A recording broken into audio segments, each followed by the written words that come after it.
मुद्रा के अध्ययन को हिंदी में मुद्रा शास्त्र के नाम से जाना जाता है, उसी को अंग्रेजी में न्यूमेस्मेटिक्स के नाम से जाना जाता है। न्यूमेस्मेटिक्स यानी सिक्कों के अध्ययन को कहा जाता है। अब भारत के संदर्भ में देखें कि सिक्के की क्या व्यवस्था रही, मुद्रा किस प्रकार से जारी हुई।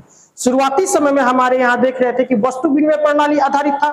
वस्तु विनिमय प्रणाली कहने का मतलब हुआ एक वस्तु को दे करके उसके बदले में दूसरे वस्तु को ले लेना, यही वस्तु विनिमय प्रणाली होता था। हमारे यहाँ अभी शुरुआती समय में देखें तो व्यापार वाणिज्य जो था अभी उतना अधिक उन्नत रूप में आगे नहीं बढ़ा था कि जिससे कि मुद्रा का अभी एक प्रयोग होना शुरुआत हो। मुद्रा का शुरुआती समय में माने तो हड़प्पा सभ्यता में जो हम प्रयोग करते थे मोहरों का या सील का प्रयोग किया जाता था। माना जाता था कि ये जो सील और जो मोहर थे उनको वस्तुओं को खरीद बिक्री के लिए प्रयोग किया जाता था, परंतु ये जो मोहर होते थे सामान्य तौर पर मिट्टी के हुआ करते थे, मिट्टी के होते थे। तो एक समय ऐसा आया कि इस पूरे के पूरे हड़प्पा सभ्यता का पतन हो गया। तो हड़प्पा सभ्यता का पतन हो गया तो जाहिर सी बात है कि उस समय की जो मुद्राएं होंगी वो भी मिट्टी की थी, मिट्टी के कारण वो भी दब करके एक तरीके से नष्ट हो गए। तो पहला एक तरीके से माना जाता है कि वहां पर हम एक तरीके से प्रयोग करते थे मोहरों वगैरह का, वो भी एक सांकेतिक तौर पे कहीं ना कहीं मुद्रा का एक शुरुआती स्वरूप जरूर माना जा सकता है कि वो शुरुआती स्वरूप था, परंतु अभी प्रमाणिक कोई ऐसा मुद्रा हमारे यहाँ नहीं आया हुआ था। ये तो हड़प्पा सभ्यता के संदर्भ में हम लोगों ने देखा जी। दूसरी चीजें हम देख रहे हैं ऋग्वैदिक काल में। ऋग्वैदिक काल में जब हम पहुंचते हैं तो वहां पे माना जाता है कि मुद्रा का जो प्रयोग किया जाता था उसे निष्क के नाम से जाना जाता था। निष्क, यहाँ पर अब विद्वानों के बीच में अलग अलग मत है। कुछ विद्वान जो कहते हैं कि जो मुद्रा निष्क हुआ करता था ये मुद्रा नहीं होकर के गले का हार हुआ करता था, गले के हार के संदर्भ में इसका प्रयोग किया जाता, परंतु कहीं ना कहीं निष्क जो शब्द है ये ऋग्वैदिक काल में मुद्रा के संदर्भ में आया हुआ था। अभी भी हम उतना व्यवस्थित तरीके से मुद्रा का प्रयोग करना प्रारंभ नहीं किए थे।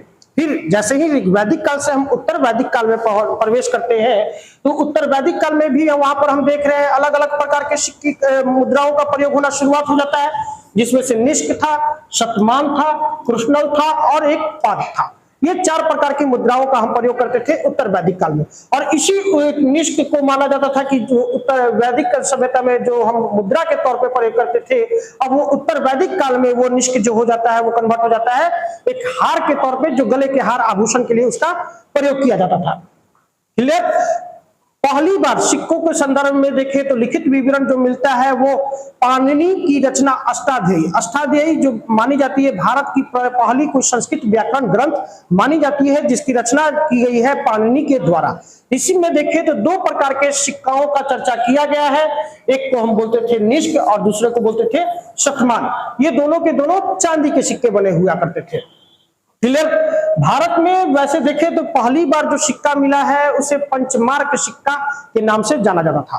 पंचमार्क सिक्का, उस पे अलग अलग प्रकार के मार्क बने हुए थे, जैसे पेड़ पौधे, नदी, झील, झरने, इन सब प्रकार के चित्रों का प्रयोग किया गया था उन सिक्कों पर। उन्हीं पंचमार्क सिक्कों को हम आहत सिक्के के भी नाम से जानते हैं। आहत सिक्के उन्हें इसलिए कहा गया क्योंकि जो पंचमार्क सिक्के थे, इन सिक्कों के माध्यम से हमें उस समय के बारे में कोई एग्जैक्ट जानकारी प्राप्त नहीं होती है, इसीलिए उन्हें क्या कहा गया? आहत सिक्के।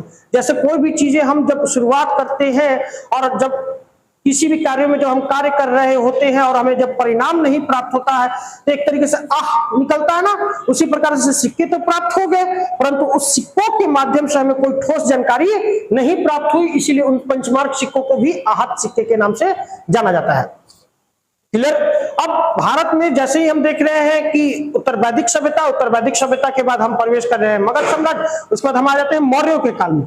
मौर्यों के काल में आते हैं तो यहाँ पर 3 प्रकार के मुद्राएं थी। 3 प्रकार की जो मुद्राएं थी, पहला को सुवर्ण, जिसे सोने के सिक्के होते थे। दूसरा देख रहे करसापन या इन्हें पण कहा जाता था या धरण के भी नाम से जाना जाता था। 3 अलग अलग नाम प्रयोग किए गए, करसापन, पण या धरण, जो कि चांदी के हुआ करते थे। फिर देखें मस्त या काकड़ी, ये मस्त या काकड़ी जो थे ये तांबे के सिक्के हुआ करते थे। ये सिक्के मौर्य काल में प्रयोग किए जाते थे। क्लियर? फिर अब मौर्योत्तर काल में आते हैं तो मौर्योत्तर काल में जैसे ही देखते हैं कि हिंद यवनों का आक्रमण होता है। हिंद यवनों का जैसे ही आक्रमण होता है तो अब भारत में पहली बार देख रहे हैं कि इन्हीं हिंद यवनों के द्वारा सोने का सिक्का जारी किया जाता है। भारत में पहली बार सोने का सिक्का किसने जारी किया? हिंद यवनों के द्वारा ही सिक्के जारी किए गए। इस समय यहाँ के जो शासक थे जिनका नाम था डेमेट्रियस, इनके द्वारा सिक्का जारी किया गया और इस सिक्के का नाम था ड्रम। ड्रम के नाम से इस सिक्के को जाना जाता था। क्लियर। और भारत में देखें तो पहली बार सोने का सिक्का हिंद यूनानियों के द्वारा जारी किया गया। सबसे अधिक मात्रा में सोने का सिक्का भारत में देखें तो गुप्त काल में गुप्त शासकों के द्वारा जारी किया गया है। सबसे अधिक शुद्ध मात्रा में सोने के सिक्का जारी किया है किसने ने, तो वो कुषाण वंश के शासकों के द्वारा जारी किया गया है सबसे शुद्ध सोने की सिक्का। ठीक है। कनिष्क के शासनकाल में देखेंगे कि कनिष्क के शासनकाल में सबसे अधिक शुद्ध सोने के सिक्के जारी किए गए हैं। सातवाहनों के काल में देखें इनके द्वारा जो सिक्के जारी किए गए हैं शीशा और पोटीन का प्रयोग किया गया है उन सिक्कों के निर्माण में। ठीक है। अब गुप्त काल में देखें तो गुप्त काल में जो सिक्के का निर्माण किया गया सोने के सिक्के, चांदी के सिक्के और तांबे के सिक्के होते थे। अब इन सिक्कों को जो सोने के सिक्के होते थे उन्हें हम स्वर्ण सिक्का के नाम से जानते थे, चांदी के जो सिक्के होते थे उन्हें रुपया के नाम से जानते थे और तांबे के जो सिक्के होते थे उन्हें हम काकड़ी या मासक के नाम से जानते थे, काकड़ी या मासक के नाम से जानते थे। क्लियर। अब देखिए तो गुप्त काल में जो सबसे पहली बार जो सिक्का जारी किया गया था वो चंद्रगुप्त प्रथम के द्वारा जारी किया गया था जो गुप्त वंश के संस्थापक थे। उनके द्वारा जब वो विवाह करते हैं उनकी रानी का नाम था कुमार देवी और उन्होंने उसी विवाह के पश्चात एक सिक्का जारी किया जिस सिक्के पे एक तरफ राजा और रानी की आकृति अंकित थी तो दूसरी तरफ दुर्गा, सिंहवाहिनी दुर्गा की आकृति अंकित थी। इसीलिए उन सिक्के को राजा रानी प्रकार के सिक्के या सिंहवाहिनी प्रकार के सिक्कों के भी नाम से जाना जाता है या विवाह प्रकार के भी सिक्के जारी किए जाते हैं। गुप्त वंशों में देखें तो समुद्रगुप्त एक गुप्त वंश के एक महत्वपूर्ण शासक थे। इनके द्वारा 6 प्रकार के सिक्के जारी किए गए। ये 6 प्रकार के सिक्के कौन कौन थे? वीणा सारण, दूसरा गरुड़, तीसरा धनुधर, परशु, अश्वमेघ और व्याघ्रहंता। ये 6 प्रकार के ये सिक्के जारी कराते हैं जिसमें से सबसे महत्वपूर्ण जो है एक तरीके से देखें तो एक वीणा सारण एक सिक्के है। उस सिक्के पर समुद्रगुप्त को वीणा बजाते हुए दिखाया गया है। इसका मतलब ये है कि उस समय के जो शासक होंगे वो वीणा बजाने में अभिरुचि रखते होंगे, संगीत के प्रति उनका लगाव होगा। एक चीज ये भी बता रहा है हमें। फिर से देखें तो गुप्तों के सिक्कों पर सबसे अधिक प्रचलित जो चिन्ह है वो प्रयोग किया गया है गरुड़ का। गरुड़ माना जाता है कि गुप्तों का राजकीय चिन्ह था।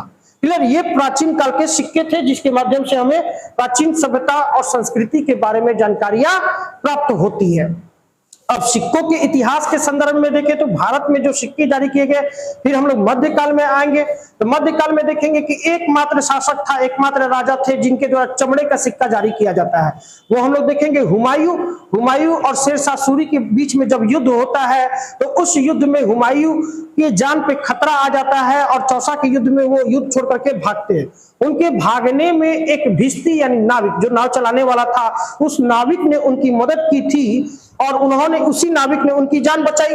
जान बचाने के बाद जब अब देखेंगे कि हुमायूं जब दोबारा से भारत की सत्ता को पुनः प्राप्त करेंगे तो उनके द्वारा उस भिस्ती को एक दिन के लिए हिंदुस्तान का बादशाह घोषित किया जाता है। अपनी इसी चीज को बादशाहत को जीवंत बनाए रखने के लिए उस व्यक्ति ने क्या किया कि चमड़े का सिक्का जारी कर दिया और अभी तक के भारतीय इतिहास का एकमात्र व्यक्ति जिसने चमड़े का सिक्का जारी किया।